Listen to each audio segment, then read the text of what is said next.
Salut les Skag, et bienvenue dans ce qui pourrait être une nouvelle série sur la chaîne, les Et si version catch.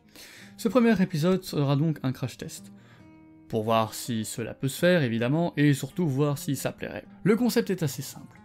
Je reprends un événement marquant de l'histoire de la WWE, et je le change, pour voir ce qui aurait pu se passer si cela avait été différent. Bien sûr, l'histoire qui suivra ne serait qu'une des possibilités qui aurait pu découler de ce changement, mais cela me semble intéressant de voir et d'imaginer ce qui aurait pu se passer et à quel point ça aurait pu changer ce qui allait arriver. Ce n'est évidemment pas un concept original, beaucoup l'ont déjà fait avant moi, et beaucoup le feront après moi aussi. Mais ça me paraissait quand même intéressant de le faire. Et aujourd'hui, pour ce premier épisode, on va s'intéresser à quelqu'un dont le destin aurait pu basculer si la bonne décision avait été prise au bon moment. En effet, Roman Reigns est une des superstars les plus controversées car trop mise en avant, mais à une époque, il était un des catcheurs les plus populaires au sein du Shield. Rappelez-vous la pop incroyable qu'il avait au Royal Rumble 2014 lorsqu'il avait battu le record d'élimination, atteignant les 12 personnes éliminées. Mais rappelez-vous surtout de l'énorme bronca que Batista s'était pris lors de sa victoire. Le public ne voulait pas ça et voulait du changement avec Reigns. Ce qu'ils ont fait, mais beaucoup trop tard, en 2015, ou alors plus personne ne voulait le voir gagner. Mais si jamais Reigns avait gagné Royal Rumble ce jour-là, que se serait-il passé? La réalité aurait-elle été bien différente? Ou plus ou moins pareil? Dans cette vidéo, je vais essayer d'imaginer ce qu'aurait pu être le booking de Roman Reigns et de l'année 2014 en général, pour terminer en 2015 avec WrestleMania 31, pour les détails en tout cas, et potentiellement arriver à une finalité générale aujourd'hui. Et vous allez voir qu'une simple victoire de Reigns au Rumble 2014 aurait pu tout changer.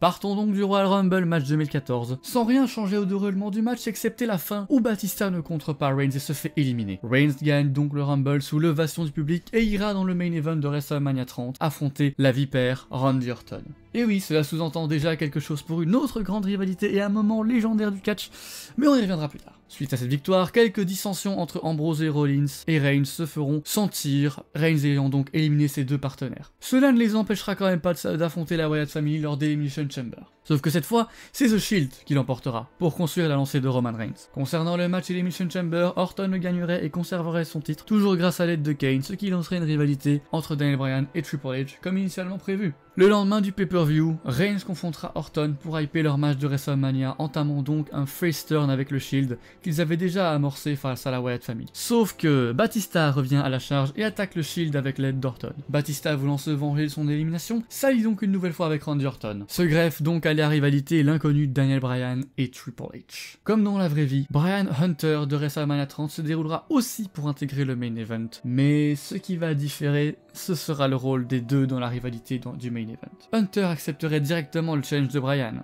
ce qui veut dire pas de Yes Movement et pas d'extrême popularité pour Daniel Bryan non plus.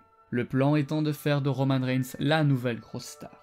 Pour mélanger les deux storylines et mettre en avant Reigns, Triple H se joindra donc à Orton et Batista lors des Raw suivants pour aider ses anciens partenaires, et amorcer sa possible participation au main event en attaquant Roman Reigns. Ce qui inclura donc que Daniel Bryan viendra en aide au Shield pour contrer l'évolution, qui elle de son côté ira chercher l'aide de Kane, qui est déjà un allié de Triple H. Lors du Raw avant WrestleMania, il y a un 4v4 entre l'évolution et Kane contre le Shield et Daniel Bryan. Les Babyface l'emportent avec une victoire de Reigns sur Kane et est annoncé pour WrestleMania un match entre Ambrose et Rollins contre Kane et Batista. Il faut bien occuper les autres membres du Shield. Nous y voilà, WrestleMania 30. L'opener est toujours Bryan Triple H, mais cette fois-ci, c'est Hunter qui remporte ce match et ira dans le main event affronter Orton et Reigns. De leur côté, Ambrose et Rollins battront Batista et Kane par tomber sur Kane. Évidemment, Reigns triomphera de l'adversité dans le main event et remportera le titre de la WWE sous une bonne ovation. Le match sera évidemment overbooké avec de multiples interventions du Shield et de l'évolution pour teaser leur future rivalité. A noter que Daniel Bryan et Kane sont définitivement écartés de la storyline à ce moment-là. Le show se terminera avec le Shield et Reigns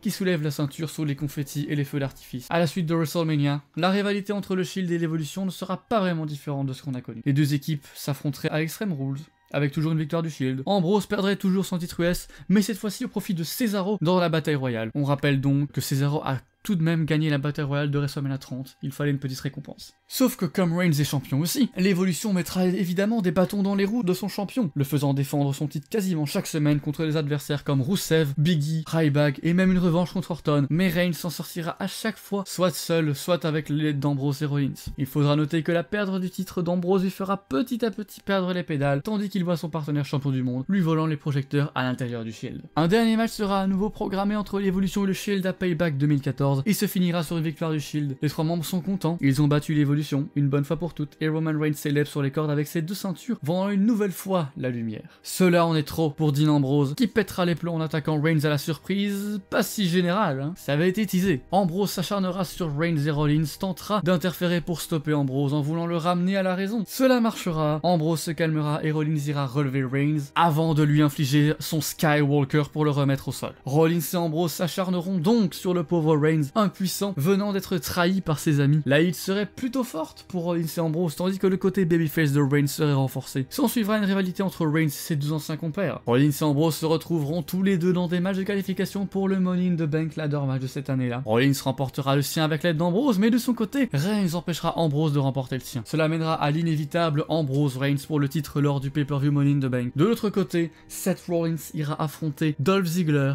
Sheamus, Rob Van Dam, Kofi Kingston, Daniel Bryan, Alberto Del Rio et Jack Swagger pour la mallette. Et oui, pas de Daniel Bryan champion et blessé, donc pas de titre vacant à remettre en jeu lors du ladder match. Rollins échouera à récupérer le Money in the Bank à cause d'une intervention de Reigns, ce qui permettra à Daniel Bryan de décrocher la mallette. Dans le main event, Roman Reigns battra Dean Ambrose malgré les tentatives d'intervention de la part de Rollins. Après le match, Roman Reigns subira une nouvelle agression de la part de ses 2 anciens partenaires, finissant le show en sang au sol. À la suite de ceci, un triple threat match sera annoncé pour Battleground. Seulement, lors de Battleground, Ambrose sera retrouvé par les médecins, inconscient, incapable de mener le combat. Le match se transformera donc en simple 1 contre 1 entre Rollins et Reigns, que ce dernier remportera, montrant sa suprématie sur la division. Seulement...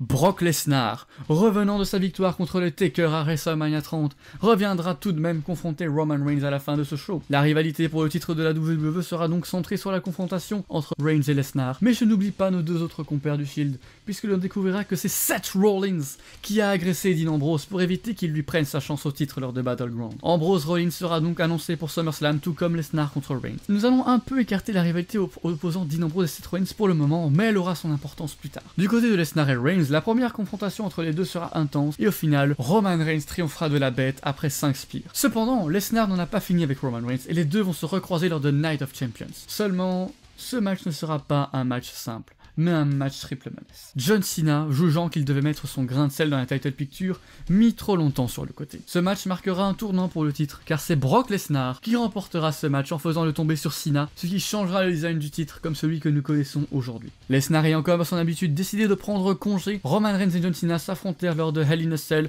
pour déterminer qui serait le challenger numéro 1, match bien sûr remporté par Roman Reigns. Le match sera donc réservé pour les Survivor Series. Le Survivor Series de cette année sera un match sans enjeu, traditionnel entre la team Ambrose, composée de Dean Ambrose, Rusev, Jack Swagger et The Miz, tandis que de l'autre côté, nous aurons la team Rollins, composée de Seth Rollins, Dolph Ziggler, Cesaro, Heath Slater et Titus O'Neil.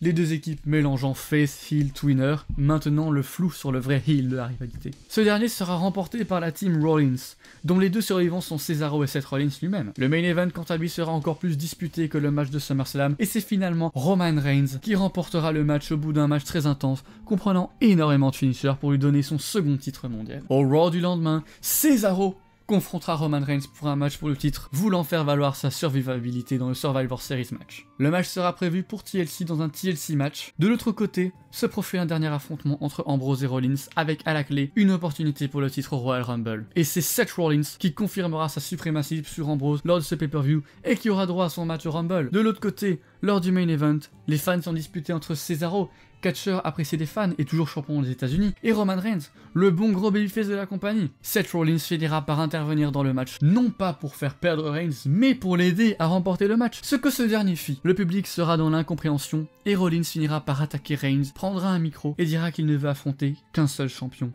Roman Reigns. Les bases sont posées et nous aurons Seth Rollins contre Roman Reigns au Rumble. Cependant, lors des Raw précédents le Rumble, Rollins remettra sa place en jeu face à Cesaro qui voulait une revanche, mais il la conservera tout de même. Malheureusement pour lui, Seth Rollins essuiera une nouvelle défaite face à Roman Reigns, mais rien ne semble jouer. Le Rumble match sera riche en surprises, avec par exemple une participation de Seth Rollins, un retour annuel du Big Show, une apparition de Kenny Dykstra du Spirit Squad pour un segment avec Dolph Ziggler, mais aussi une apparition de Sami Zayn. Brock Lesnar et Daniel Bryan, toujours Mr. Money in the Bank, feront partie de ce match et se feront face à plusieurs reprises, sous l'acclamation de la foule. Bryan finira par éliminer Lesnar sous une grosse pop avant de se faire exploser la tronche par ce dernier et avant de se faire éliminer éliminé. Le Final Four se composera de Seth Rollins, Randy Orton, Cesaro et Dean Ambrose. Et déjà là, je sens que vous savez où je veux en venir. Cesaro se débarrassera de Randy Orton avant de se faire éliminer par Dean Ambrose. Les deux derniers sont donc Ambrose et Rollins. Tiens, encore eux. Les deux se mènent une guerre sans merci sur le ring. Et Rollins finira par envoyer Ambrose au-dessus des cordes. Ambrose se rattrapera et tentera d'entraîner Rollins dans sa chute. Cela marchera, mais Rollins réussira à entraîner Ambrose aussi. Les deux tombant à l'extérieur en même temps, le match se terminera dans la confusion et il sera finalement décidé que Rollins et Ambrose ont chacun gagné le Rumble et iront tous les deux affronter Roman Reigns à WrestleMania 31. Avant WrestleMania, il y a un dernier arrêt. Fastlane. Ce ne sera pas vraiment intéressant de beaucoup s'y attarder, mais chacun des trois protagonistes principaux auront chacun leur match pour hyper leur grand affrontement. Ainsi, Seth Rollins disposera de Dolph Ziggler qui l'avait bien embêté au Rumble, Dean Ambrose battra Cesaro qui s'était fait éliminer par lui au Rumble, et Reigns défendra son titre contre Sheamus qui lui avait lancé un défi. Vient alors WrestleMania 31, le plus grand show de l'année. Et on a enfin une confrontation entre les trois membres du Shield pour le titre de la WWE. Mais avant ça, il faut parler des autres gros matchs importants du show, des autres personnes mises en avant dans ce booking. Comme teasé lors du Rumble, Brock Lesnar et Daniel Bryan se feront face lors du plus grand show de l'année, et c'est bien sûr la bête qui l'emportera dans un grand match où Daniel Bryan sera décontenancé à la fin de ce dernier, déçu de lui-même. Cesaro, quant à lui, défendra son titre des États-Unis contre John Cena et le perdra. L'Undertaker affrontera Bray Wyatt comme dans le vrai monde, sauf que cette fois, ce sera Bray Wyatt qui battra le Taker pour sa seconde défaite consécutive. Ce qui mettrait le Taker sur la touche et sur une potentielle retraite. Revenons sur le main event. Le match sera bien entendu excellent, mêlant psychologie, storyline et bon catch. Le public sera en folie durant tout le match et ce sera finalement Roman Reigns qui conservera son titre et qui confirmera que c'est bien lui le maillon fort du Shield. Reigns terminera ce show sous une pluie de confettis et tout est bien qui finit.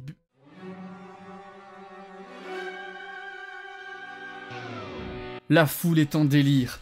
Daniel Bryan arrive, encore blessé de son match pour défier Roman Reigns. L'arbitre approuve, le cash-in est officialisé, mais pile avant que la cloche sonne, Daniel Bryan envoie un énorme coup de chaise dans le dos de Reigns, puis s'acharne sur lui. Bryan est comme possédé, le public ne le reconnaît plus. Il reprend alors ses fameux coups de pied à la tête et Reigns est en sang. L'arbitre hésite, mais Bryan l'engueule et l'arbitre lancera donc le match. Bryan enchaîne directement avec son running knee et couvre Roman Reigns pour la victoire sous le choc de la foule. Daniel Bryan est donc le nouveau champion de la WWE et partira en rivalité avec Reigns post-WrestleMania. Les années qui suivront marqueront tout de même le déclin de Roman Reigns auprès du public qui commencera à le huer. Je suis sûr qu'en regardant cette vidéo, vous vous êtes dit « Ouais, génial, encore Reigns, encore en Superman ». Parce que dans ce scénario, c'est tout de même inévitable. Reigns finira tout de même par se faire huer à force de tout le temps gagner et de battre tout le monde jusqu'à ce que nous connaissons aujourd'hui. Voilà, ce premier et si version catch est à présent terminée. Alors je me doute que certains râleront de mes choix, par exemple le Yes Movement que j'ai totalement supprimé et transformé.